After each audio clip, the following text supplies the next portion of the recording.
Assalamualaikum warahmatullahi wabarakatuh. Perkenalkan, nama saya Tommy Randi Nugra dari kelas 11 TKR 1. Di sini saya akan menjelaskan rangkuman materi yang sebelumnya sudah kita pelajari. Yang pertama, jenis-jenis rem dan fungsinya. Rem atau brake dalam bahasa Inggris adalah alat yang digunakan untuk memperlambat atau menghentikan laju kendaraan. Sistem rem yang sering digunakan pada kendaraan digolongkan menjadi 3 bagian. Yang pertama menurut konstruksinya, yang kedua menurut tempatnya, yang ketiga menurut mekanisme penggeraknya. Rem menurut konstruksinya dibagi menjadi 2, yaitu rem tromol dan rem cakram. Rem menurut tempatnya dibagi menjadi 2, yaitu rem roda atau rem yang terletak di bagian roda depan atau roda belakang. Yang kedua, rem popler atau rem yang ditempatkan di depan poros popler. Yang ketiga, rem menurut mekanisme penggeraknya, yaitu rem mekanis adalah rem yang menggunakan tuas atau kawat pada sistem pengeremannya. Rem hidrolik adalah rem yang menggunakan cairan fluida pada sistem pengeremannya. Rem angin adalah rem yang menggunakan tekanan udara pada sistem pengeremannya. Yang selanjutnya saya akan membahas sistem rem tromol.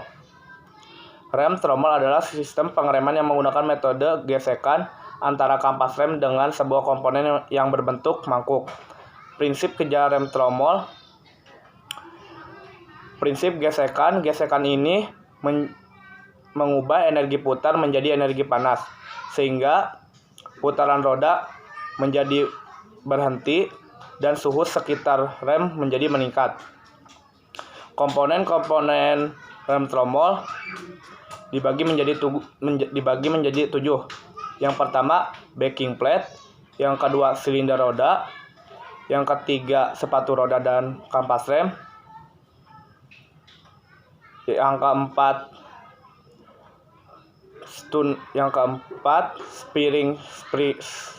tuner spiring, yang kelima brake hose holder, yang keenam brake hose adjuster, yang ketujuh drum atau tromol rem. Yang selanjutnya saya akan menjelaskan sistem pada rem cakram.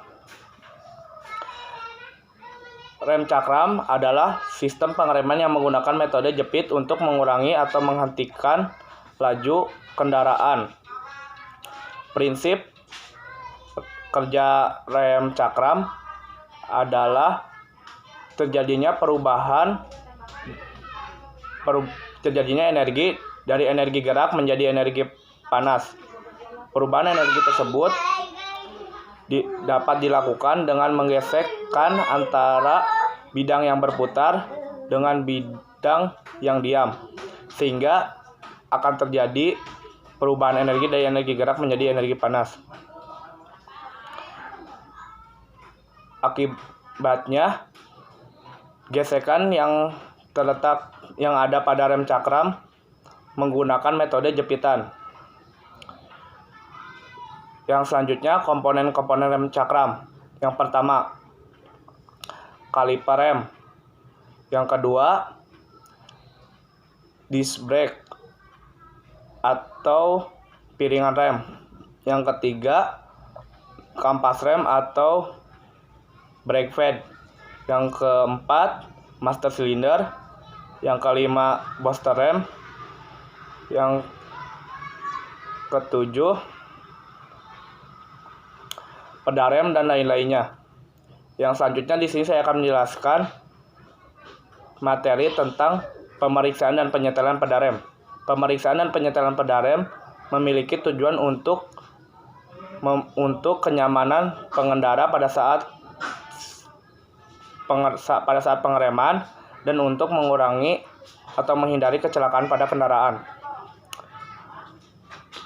Pemeriksaan dan penyetelan pedal rem dapat dilakukan dengan 3 cara. Yang pertama, penyetelan tinggi pedal rem. Yang kedua, penyetelan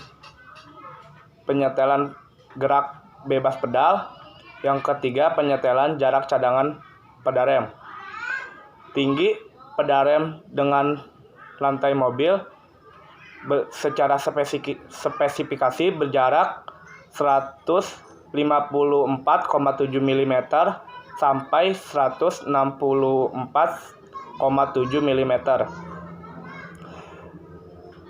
Yang selanjutnya di sini saya akan menjelaskan materi tentang cara kerja rem cakram. Yang pertama, pada saat pedal diinjak. Ketika kita menginjak pedal rem, maka akan menimbulkan tekanan hidrolik dari master silinder. Tekanan hidrolik tersebut akan disalurkan ke dalam akuator rem. Setelah itu diteruskan ke dalam kaliper. Di dalam kaliper, tekanan hidrolik tersebut akan mendorong atau menggerakkan piston yang ada di dalam kaliper. Gerakan atau dorongan piston di dalam kaliper akan mendorong dua buah kampas rem untuk menjepit rotor yang sedang berputar. Hasilnya rotor tersebut akan berhenti berputar karena putarannya terhambat oleh kampas rem, sehingga akan membuat suhu sekitar rem menjadi naik dan terjadilah sistem pengereman. Yang kedua, pada saat pedal rem dilepas. Ketika kita melepaskan pedal rem, maka tekanan hidrolik yang sebelumnya ada pada sistem rem menjadi hilang, sehingga dorongan pada kampas rem menjadi hilang dikarenakan dorongan aslinya berasal dari injakan atau tekanan pedal rem pada saat kita menekan pedal rem, sehingga piringan terbebas dari kampas rem dan roda bisa berputar kembali. Yang selanjutnya, komponen-komponen dan fungsi pada sistem rem. Yang pertama, pedal rem, yaitu sebagai tempat untuk injakan kaki pada saat pengereman yang akan disalurkan pada sistem pengereman. Yang kedua, pegas pedal rem untuk mengembalikan posisi sepatu rem setelah pengereman atau setelah rem digunakan. Yang kedua, adjuster sebagai penyetel celaan antara kampas rem tromol dengan permukaan rem tromol ketika pedal tidak diinjak. Yang keempat, pedal kupling untuk mengatur jarak antara kupling dengan flywheel atau roda gila. Yang kelima, konektor adalah penghubung antara perangkat satu dengan perangkat yang lain. Yang keenam, master cylinder adalah alat yang digunakan untuk mengubah gerakan mekanik dari kupling menjadi gerakan hidrolik atau hidrolik minyak kupling.